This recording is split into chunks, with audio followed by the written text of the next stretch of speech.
while, in this chapter we'll go over Chapter 9, Brain Health, and how physical activity may play a role in brain health.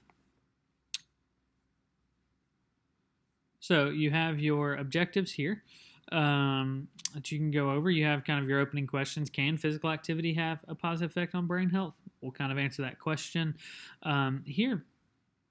And so we'll look at some different things. You should be familiar with things like Alzheimer's disease. I'll talk about some eating disorders, that type of thing, mood disorders. And so you'll see a lot of these particular things. Some things we've covered in others, like sleep apnea. And so this particular chapter is talking about brain health, and realize that brain health is kind of a broad term that covers all behavioral and biological aspects of the brain. And so how those are sometimes subjective, so how people feel, and sometimes those are very scientific and quantitative and can be measured. Both of those are encompassed in brain health. And so typically you're looking at kind of the mental health, those things like anxiety, kind of the state of the mind, as well as kind of physical and chemical reactions in the brain. So like schizophrenia is something that can be measured more physically and chemically, the reactions that are going on, where anxiety can't really be measured as much so with chemicals and physical attributes. It's more kind of how someone feels and what's going on in their brain. The brain is a really complex organ. And it's really hard to look at both sides because they do so many things. It's kind of our consciousness.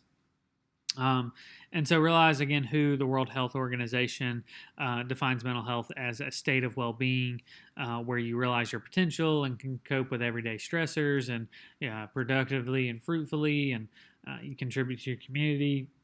Kind of this overall statement, and if any one of these things are out, it can affect your mental health. And again, you won't have these all day, every day, but it's kind of the pattern, long-term look, or over a certain time frame you're looking, not minute by minute, but maybe over days or weeks or that type of thing. So prevalence of brain disorders and mental disorders, it's hard to fully understand how likely they are because there are stigmas associated with being diagnosed with certain mental conditions, or any, and people don't want to admit it or don't put it down and won't say that they ever will. And this is unfortunate because a lot of these, there are things that maybe you could have done to help yourself from getting to this point, but once you're there, you can't will yourself out of a lot of these things.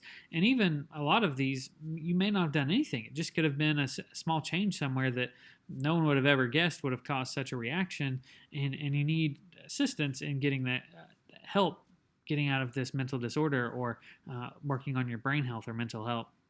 From the best we can understand, around 18.3% of Americans may have suffered from some kind of mental health condition in 2016, and this equated to about 44 million people that year. And so it'll continue to go up.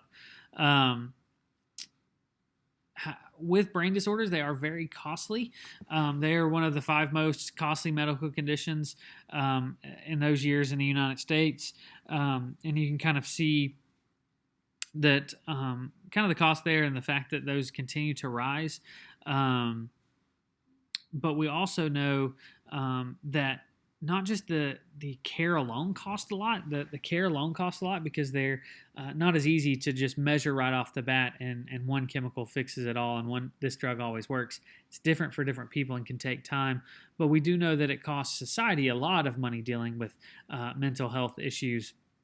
Alzheimer's alone can cost $259 billion, and it could very well rise to much, much greater numbers because we expect to see Alzheimer's becoming a bigger issue as we understand it more and as people continue to live longer.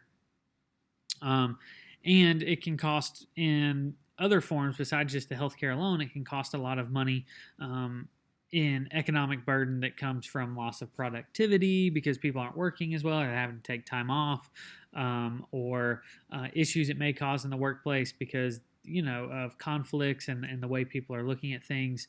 And so those are big issues to look at besides just the health portion, how it affects someone's work and how they interact with their family and those particular things. And so realize there are lots of different kinds of brain disorders and brain health disorders. Physical activity is looked at some of them, maybe not all of them. But we've looked at things like Alzheimer's, dementia, so age related kind of cognitive decline, mood disorders like depression, anxiety, psychological distress, low self esteem, eating and exercise disorders, sleep disorders, and kind of seeing how exercise plays a role. And it tends to be exercise has a positive effect of lowering those particular things, or at least making them a little bit better. Or helping to prevent them. So there are risk factors when it comes to brain health. Some, again, we can't modify, things like your genetics, your heredity, age, sex. If you have ongoing traumatic experiences, chronic medical conditions, just like we talked about in the last chapter, cancer can play a role on your brain health. And so that's not something that can be modified, or they're working on that modification, but it's going to take a long time to get there. And so some of these are non-modifiable in the sense of when it comes to brain health in that particular moment. Over time, they may change. But we do have modifiable things like physical inactivity, substance abuse plays a big role with brain health, low self-esteem. We can kind of help boost that through different things. If you are distressed, talking about how to learn to cope with stress. And then negative lifestyle behaviors that may contribute to this as well. Again, depending on what the actual brain health matter that is being looked at, it could be modifiable, non-modifiable. So there's lots of different tests for brain and mental disorders. They're going to need to be through, different ways depending on what you're looking at. So typically done by physicians or researchers that really know mental health, because each one, like I said, each person can be a little bit differently on what got them there. Sometimes it's physical tests. Sometimes it is, kind of questionnaires and how people answer those and see different things and talking to them. And so it's kind of building that. It takes a little while to build and figure out exactly what's going on, because a lot of these mental health disorders are very similar, and trying to pinpoint exactly what it is. And so there are examples that you can find pretty easily online. A very simple one for mood is looking at the profile of mood state. So you can take that and kind of see, how you felt about the test and see what it was, and maybe get some small results on that. Nothing super indicative of anything, but it could be like a first step if you're interested.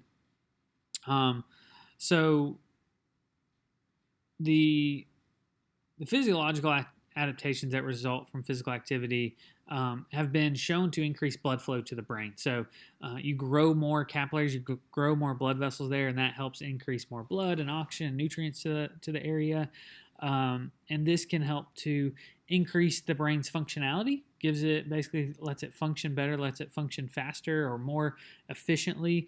And this has definitely shown a good thing in older adults that may be suffering from things like dementia and Alzheimer's. Sometimes that's the issue, but if that's going on in anyone with a brain health, where we're trying to increase their brain health, that's going to be good in helping them their brain to be as healthy and get as much of the things that it needs as possible to help combat whatever thing that they may be dealing with. So that's always a good thing, to increase blood flow and oxygen and nutrient supply to the brain so that it can work in the way it's supposed to, which is sometimes the issue with some of these mental health or brain health issues. So we also know that improvements in balance and stability and mobility happen with physical activity, and these are about the brain being able to make connections to your muscles and everything else involved, and this can help increase your self-esteem and positive levels of how you feel about yourself and what you can accomplish. And again, especially in older adults, really important, and in kids can be really important. But for most people, if we can help to increase something physically that they can actually see, this can help their brain health become a little bit better because of the positive associations with that. We do know that physical activity can be great for cognitive function, even in healthy individuals and in unhealthy individuals. And so there's a lot of evidence that shows short bouts of exercise can help you to can help you with your cognition. So the way we think, our mental capacities, they may only last for a short amount of time after performing exercise, but we can go do another short bout and get those. And so this could be anything from attention to memory to processing speed. We know that students at all levels tend to do better if they participate in some type of little bit of physical activity right before a class or right before a test. They tend to do a little bit better because they focus better, they retain more, they tend to just grasp it. Really good in children before puberty, but we know that even up to through that point in early young adults can be beneficial, and older adults it's really good as well. Kind of middle aged, good, maybe not as good as it was in young children and older adults. So physical activity also can improve something called quality of life, and that's basically how are you satisfied with how you do things in life and like your overall life and how things go with that. There's a lot of things that can be looked at with quality of life, but it goes beyond health. It can be economical well-being, but we know that physical activity can help in some of these aspects, maybe not all of them, but it can definitely have positive outcomes with quality of life. And so there's a lot of strong evidence that says large amounts of physical activity usually give someone a more positive perception on their quality of life overall. And so that's really good. Again, really good in older adults that may suffer from feeling like as adults get older tends to be that they may not be able to do as much, or people think they can't do as much. And so being physically inactive gives them kind of freedom in their life to do the things that they have done in the past. And so that helps to give them a better feeling of their quality of life. And so as we continue to look at that, we know that physical activity affects sleep. And so there's a decent amount, there's sufficient evidence that shows both acute physical activity, so short bouts of physical activity done occasionally, as well as regular physical activity improves sleep outcomes. And so there are several sleep outcomes. So it could be how long you're asleep or how fast you fall asleep. And this is called onset latency, so how fast it takes you to fall asleep. It can even help with how well you wake up in the morning. And we know that regular physical activity is associated with just better sleep quality overall. And so it's a really good thing for college students that sometimes struggle with sleep to look at physical activity as helping with that. We also know that there's some good evidence that shows that anxiety can definitely be kind of reduced for a short time with acute bouts of activity. It may even, kind of for that immediate time right after. We also know that regular physical activity can help with major depression or depressive symptoms when you're looking at people as well. And so it can also help if someone already is depressed, looking at helping to improve their mood for short time or even long time with regular physical activity. And so when you look at it, kind of, what are the guidelines for physical activity and brain health? Well, the scientific evidence shows that there's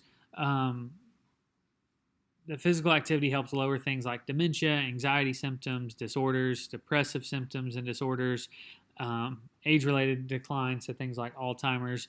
And it also says that regular physical activity helps to improve the quality of life in many different areas, which is going to help in brain health as well. And so those brain health benefits typically come from a combination of aerobic and muscular strength training activities 3 to 5 days per week, 30 to 60 minutes. So what you're seeing here is those same things once again of about 150 minutes per week to about an hour, 150 minutes to 300 minutes each week, or 30 minutes to 60 minutes a day, depending on the intensity.